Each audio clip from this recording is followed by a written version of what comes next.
you have just had the worst week of your life. Yet, as you sit across from a friend, you choose to remain silent and just listen. You listen to their smited complaints, nodding politely while hiding your own heavy burden behind a practiced smile that never quite reaches your tired eyes. Underneath the table, your hands are clenched tight. You tell yourself that you can handle this alone and that you do not need to bother anyone. This is not just being strong. It is a quiet, desperate signal of distress that you have learned to suppress until it becomes almost invisible to others. Why do we find it so incredibly difficult to ask for help? Why does the idea of needing someone else feel a personal failure today? We wear our independence like a badge of honor, but sometimes that badge is actually a shield protecting a very deep and very old emotional wound. Hyperindependence is the belief that you must do everything yourself. It is a state where relying on others feels fundamentally unsafe and deeply uncomfortable. You might think you are just being self-reliant, but there is a thin line between healthy independence and the walls you have built around your heart. The lie of "I am fine" is the most common phrase in your vocabulary. It serves as a gatekeeper, keeping the world at a safe distance. This habit of never asking for a hand is often a trauma response. It is a way to ensure that no one can ever disappoint you. Today, we explore the roots of this extreme independence and why learning to receive is the bravest thing you will ever do for your soul. Hyper-independence is not a life skill. It is a defense mechanism. It is a thick shield we hold up to prevent further pain from entering. When people reach out to help, your instinct is to pull away. You view their kindness as a potential threat to your hard-earned sense of control. There is a massive difference between being capable and being closed off. True independence allows for collaboration, while hyper-independence demands total, lonely isolation. We mistake our refusal to ask for help as pride. In reality, it is a desperate attempt to maintain order in a world that once felt chaotic. You feel that if you let someone else carry even a small part of your load, you might lose your footing and fall apart entirely. This fortress was built for survival. It was designed to keep you safe from a past where people were unreliable, neglectful, or even hurtful to you. You have become your own parent, your own protector, and your own best friend. But the price of this total self-reliance is a heavy, crushing silence. In your mind, needing someone's is synonymous with being weak. You have tied your entire self-worth to the fact that you never need anyone else. You fear that if you accept help, you will owe something in return. You view every act of kindness as a debt that you cannot pay. You try to fix every gear yourself, refusing to admit that some parts require a different set of hands to function properly and move forward. Knowledge is your armor. If you know everything and do everything, you believe you are invincible.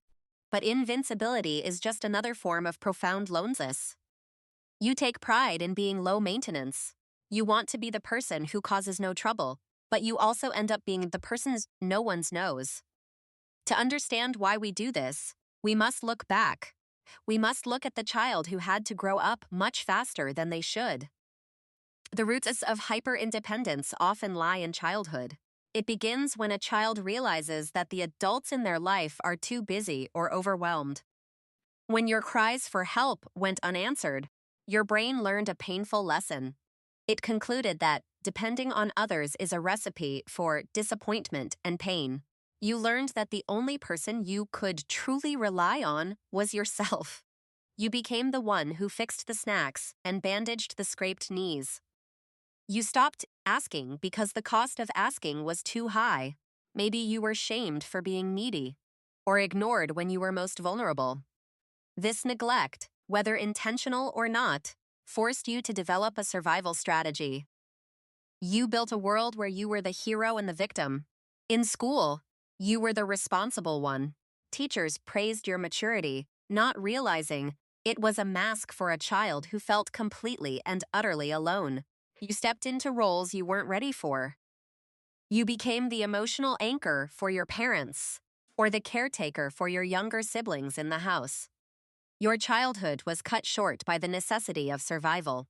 You learned that vulnerability was a liability, and independence was the only path to safety. As you grew, this strategy became your personality. You forgot that you were once a child who deserved to be cared for and protected by others. The scars of those early disappointments remain. They whisper that the world is an unreliable place where you must always be on your guard. You believe that asking for help is a sign of regression. You are terrified of becoming that helpless child again, who waited for someone to come. But the truth is, the help you didn't get back then is the very thing your adult self is starving for right now, in the present. Breaking this cycle requires acknowledging the pain of that little child. It means admitting that you were let down and that it wasn't your fault. Only by grieving the support you never had can you begin to accept the support that is available to you in your life today. It is time to stop being the only person you can trust. It is time to see that the world has changed since you were small. Imagine your sense of self-worth is like a bucket. For the hyper-independent person, this bucket often has a hidden, gaping hole in the very bottom. You work so hard to fill it. You gather achievements, compliments, and the satisfaction of doing everything alone, hoping it will finally feel full and heavy. But no matter how much you pour in, the water just disappears. You are constantly running on empty because you don't believe you deserve the water.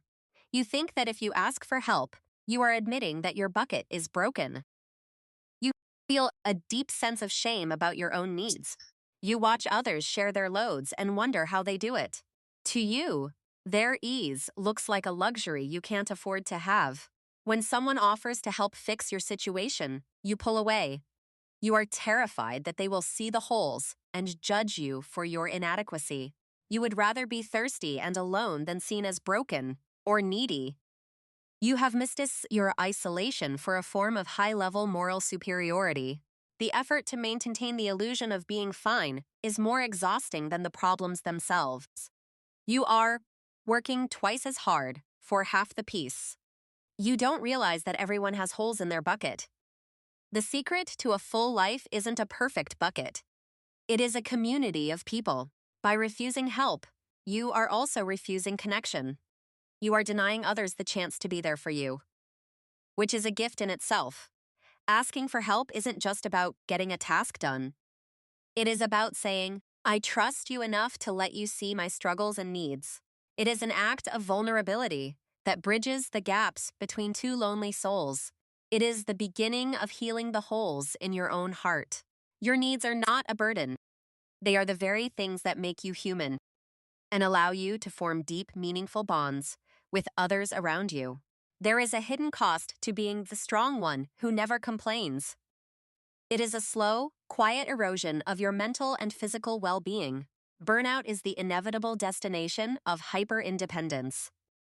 When you refuse to share the load, your nervous system eventually reaches its breaking point and shuts down. You are physically present but emotionally absent. You have pulled your bridge up, leaving you stranded on an island of your own making in this city. This loneliness is a choice, though it doesn't feel like one. It is a habit you developed to survive, but it is now preventing you from thriving. You see yourself as a machine that must always perform. But machines don't need love, and you, as a human being, desperately and fundamentally do need it. Your heart is tired of being the only one holding things together. It longs for the relief that comes from simply saying, I cannot do this alone. By cutting off your needs, you have also cut off your capacity for intimacy. You cannot truly let someone in if you never let them help. You think you are being selfless by not burdening others. But you are actually depriving them of the joy that comes from supporting someone they love. The strength you pride yourself on is becoming your prison.